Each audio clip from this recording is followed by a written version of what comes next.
C'est vraiment très drôle.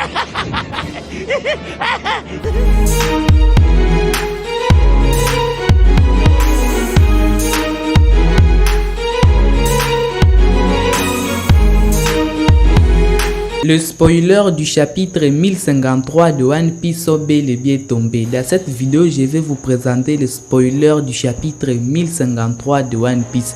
Yo les bros, j'espère que vous tous vous allez très bien. Après avoir parlé de leakers, maintenant là, nous parlons des spoilers officiels du chapitre 1053 de One Piece. Si vous n'êtes pas fan de spoilers, je vous invite à quitter la vidéo. Il y a plusieurs vidéos à ce qui concerne le manga One Piece. Vous allez trouver d'autres vidéos, mais dans cette vidéo, il y a des spoilers à ce qui concerne le chapitre 1053 de One Piece. Dans le chapitre 1053 de One Piece, nous aurons l'introduction de quelqu'un, en tout cas qui nous ne passionne pas, qu'il pouvait vraiment accéder à un titre pareil, un titre symbolique, un titre honorifique. Mais là, qu'est-ce que ce personnage nous fait? Mais où on est les bros? Où on va? Mais où est donc Oda dans One Piece? Mais je suis en train de me poser la question, mais qu'est-ce que Oda veut nous dire, à nous montrer vraiment cela dans le chapitre 1053 de One Piece? Vous allez trouver toutes les sources de cette vidéo en description. Merci à vous les bros de vous abonner, car je compte vraiment sur votre soutien, car elle me permettra de pouvoir avancer et de pouvoir aller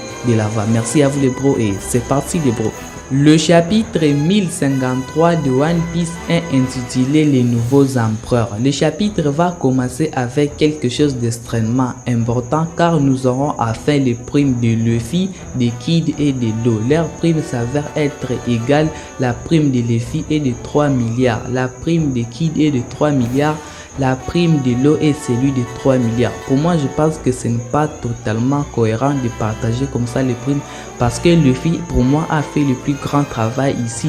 Il a combattu seul Kaido et il a vaincu seul. Mais par contre, Kid et Law devraient par exemple partager la prime de Big Mom, mais il s'avère qu'on a décidé de pouvoir leur attribuer tous la même prime. Je ne sais pas pourquoi Oda nous fait cela, mais pour moi, je pense que Luffy devrait avoir une prime beaucoup plus supérieure à celui de Kid et de Law.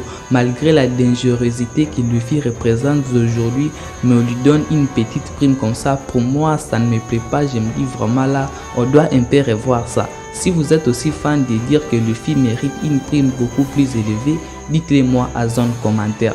Le chapitre va continuer. Cette fois-ci, nous aurons à voir Nico Robin au chapitre 1053 de One Piece, car au chapitre 1052, avec tout le Mugiwara qui était dessiné, mais sauf Robin qui n'était pas dessiné. Alors nous aurons Robin qui sera en train de parler avec Kitetsu.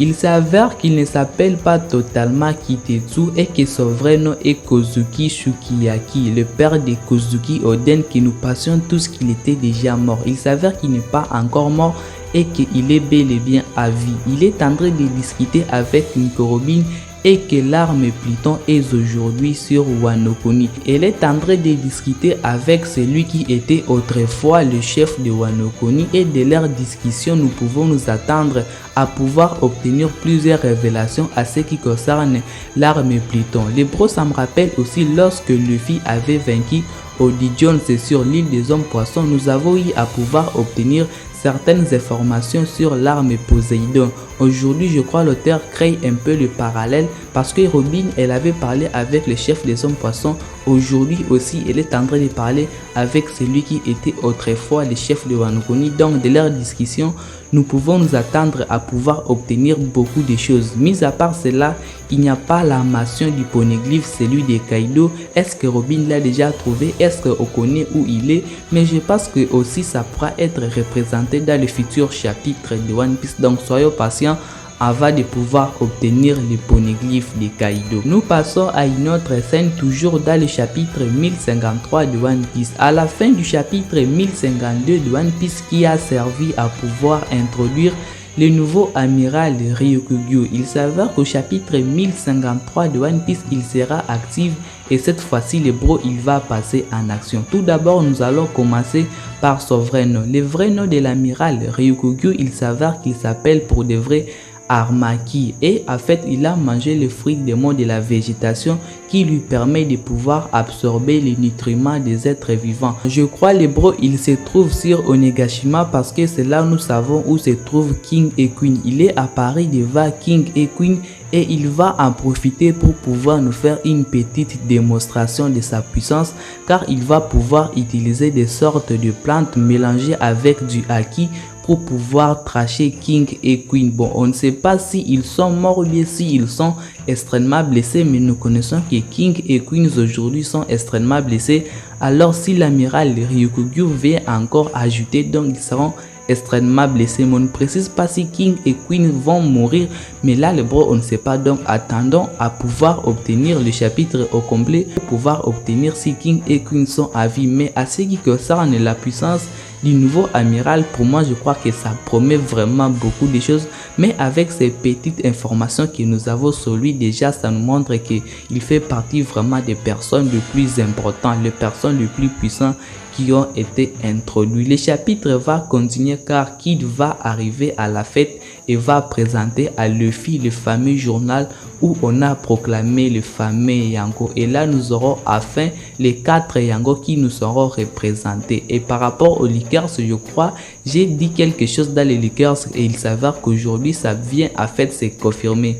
Les 4 empereurs qui seront proclamés, nous avons Shanks à premier qui démontre que Shanks est plus fort que les 3 autres qui viennent. Après Shanks, nous avons Barbe Noire. Après Barbe Noire, nous avons Luffy. Après Luffy, nous avons quelqu'un que vous kiffez, quelqu'un que vous aimez bien, quelqu'un qui vous fait rire dans l'œuvre, quelqu'un que l'auteur aime beaucoup. Nous avons les célèbres pirates, le plus grand pirate aujourd'hui qui sera connu sous le nom de Baggy les clowns, qui est proclamé 4e empereur. En tout cas les bros, je ne sais pas quoi passer de cela. Est-ce que l'auteur a fait ceci pour vraiment nous faire plaisir ou bien il a fait cela pour nous faire rire? Mais qu'est-ce que l'auteur veut nous dire à représentant Baggy comme 4e empereur? Pourtant nous connaissons aujourd'hui les empereurs sont les personnes les plus puissantes. D'ailleurs par terme empereur on peut comprendre quelqu'un qui a vraiment une puissance colossale, quelqu'un qui est extrêmement fort. Pourtant dans l'œuvre Baggy ne nous a pas encore montré toute sa puissance, de quoi il est capable. Mais aujourd'hui l'auteur nous démontre que ce petit Baggy ou bien ce gras Baggy est devenu un grand homme, assaillissant aura d'empereur. Bon, pour moi je pourrais les féliciter vu qu'on ne connaît pas ce qu'il a pu faire, mais on espère bien qu'il a réussi à pouvoir faire quelque chose qui est très important. Par rapport aussi au classement des empereurs, commençant par Shanks, puis Teach et Luffy. Pourtant, nous connaissons la prime de Luffy qui dépasse celle de Barbe Noire. Mais pourquoi laisser Barbe Noire à la 2e place mais ne pas mettre Luffy à la 2e place? Parce que Barbe Noire devrait être 3e et Luffy devrait être 2e. Mais là, on nous classe un classement là totalement bizarre.